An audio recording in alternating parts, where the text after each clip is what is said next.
अब हमारा पॉइंट है अंधभक्त की परिभाषा। अब अंधभक्त की जो परिभाषा है वो मुझे कहीं पर पढ़ने में तो नहीं आई। हो सकता है इसके ऊपर ऐसा कोई जो समाजशास्त्री लोग हैं उन्होंने इसके ऊपर रिसर्च किया नहीं किया, या किया भी होगा क्योंकि दुनिया बहुत बड़ी है। लेकिन मैंने मेरे पढ़ने में वो नहीं आया, या मैं उनकी उस रिसर्च तक नहीं पहुंच पाया।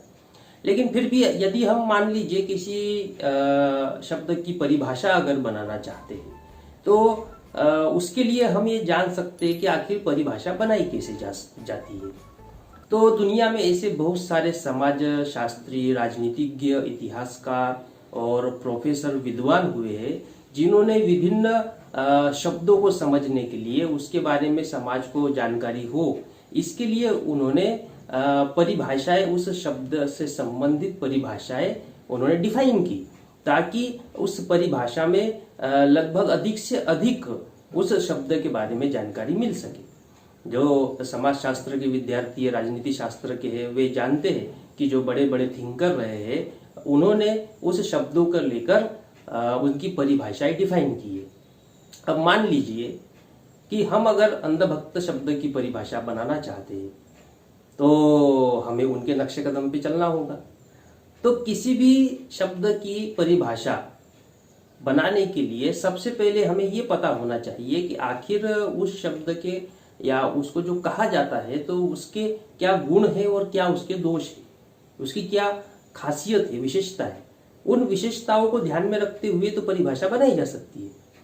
तो इसलिए पहले हम परिभाषा के पहले हम ये जान लेते हैं कि आखिर अंधभक्त जो होता है तो उस अंधभक्त या अंधभक्ति में क्या क्या मुख्य बातें होती है। तो पहले हम अंधभक्त के में जो दोष होते हैं उन दोषों को हम जान लेते हैं। वो दोष ये है कि वह अपने तर्क और बुद्धि का उपयोग नहीं करता है, ये पहला दोष है। दूसरा, जैसा उसे दिखाया जाता है उसी दिशा में देखता है, जैसा उसे बताया जाता है वैसी ही बात बोलता है, ये दूसरा उसमें दोष है। तीसरा यह है कि वह किसी बात को केवल मानता ही नहीं है बल्कि उसके अनुसार अपना आचरण भी करता है। अंधभक्त तभी कहलाता है जब वो बिना प्रश्न किए आचरण भी करता है। केवल बात को मानना अलग बात है, लेकिन उस बात पर जब आचरण करता है तभी वो अंधभक्त कहलाएगा।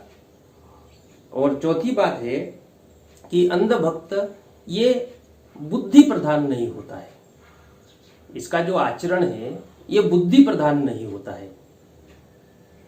तो ये उसके दोष है। उसके अंधभक्त होने की खासियत ये है कि इन अंधभक्तों से बड़े बड़े कार्य करवा सकते हैं। जो असंभव दिखने वाले कार्य है वो इनसे करवाए जा सकते हैं। दूसरा, इनका गुण यह होता है कि अंधभक्त भावना प्रधान होते हैं। दोष होता है कि वो बुद्धि प्रधान नहीं होते, लेकिन खासियत ये होती है कि अंधभक्त ये भावना प्रधान होते हैं। ये बुद्धि के बजाय भावनाओं से सोचना या भावनाओं पर चलना ज्यादा पसंद करते हैं। तो अंधभक्त का ये गुण और दोष होता है। इन गुणों और दोषों के आधार पर हम अंधभक्त की परिभाषा बना सकते हैं। तो परिभाषा कुछ इस प्रकार से होगी कि जो व्यक्ति तर्क और बुद्धि का उपयोग किए बिना जैसा उसे दिखाया जाए, जैसा उसे बताया जाए, उसके अनुसार वह भावना प्रधान होकर अपना आचरण करता है, ऐसे व्यक्ति को अंधभक्त कहते हैं। और जो चालाक व्यक्ति है वह ऐसे अंधभक्तों का अपने उद्देश्य पूर्ति के लिए उपयोग और प्रयोग करता है। ऐसे लोगों को अंधभक्त कहा जा सकता है। तो ये मैंने डेफिनेशन अपने हिसाब से बनाई है, इसे और भी अच्छे तरीके से बनाया जा सकता है, लेकिन हमारा उद्देश्य तो लोगों को समझ में आना चाहिए, ये है। और ये सेशन थोड़ा सा एकेडमिक हो गया है, लेकिन आप जैसे जैसे इसके नेक्स्ट वीडियो देखते रहेंगे तो आपको बहुत सारी ऐसी अंदर की गंभीर जानकारी और इस दुनिया में आखिर अंधभक्त क्यों निर्माण किए जाते हैं उसकी बहुत गहरी जानकारी इन वीडियो के माध्यम से आपको मिलेगी।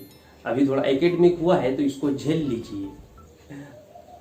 तो इस तरह अंधभक्त की ये परिभाषा है।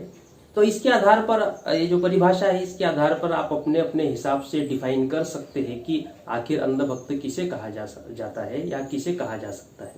जैसे हम कह सकते हैं कि अंधभक्त वह व्यक्ति है कि जो केवल एक ही दिशा में देखता है, जैसा उसको दिखाया जाता है उसी दिशा में देखता है, जैसा उसे बताया जाता है वैसा ही बोलता है, उसी के अनुसार अपना आचरण करता है, बुद्धि और तर्क का उपयोग किए बिना अपनी भावनाओं का उपयोग करके वे वैसा आचरण करता है। ऐसे व्यक्ति को अंधभक्त कहा जा सकता है। ऐसा व्यक्ति जो बिना प्रश्न किए, बिना प्रति प्रश्न किए, क्योंकि मान लीजिए उसने अगर कोई बात सुन भी ली तो उसके ऊपर प्रश्न नहीं करता, प्रति प्रश्न नहीं करता है और केवल मुंडी हिला के हाँ हाँ करता है, तो उसे तो अंधभक्त ही कहा जाएगा। वो व्यक्ति जो है, अगर मान लीजिए कि किताबों में ऐसी बात लिखी हुई है या किसी बड़े प्रसिद्ध व्यक्ति द्वारा कही गई बात है, तो उस पर किसी प्रकार का कोई प्रश्न या प्रति प्रश्न किए बिना या तर्क का उपयोग किए बिना उस बात को मान लेता है, तो उसे अंधभक्त ही कहा जाएगा।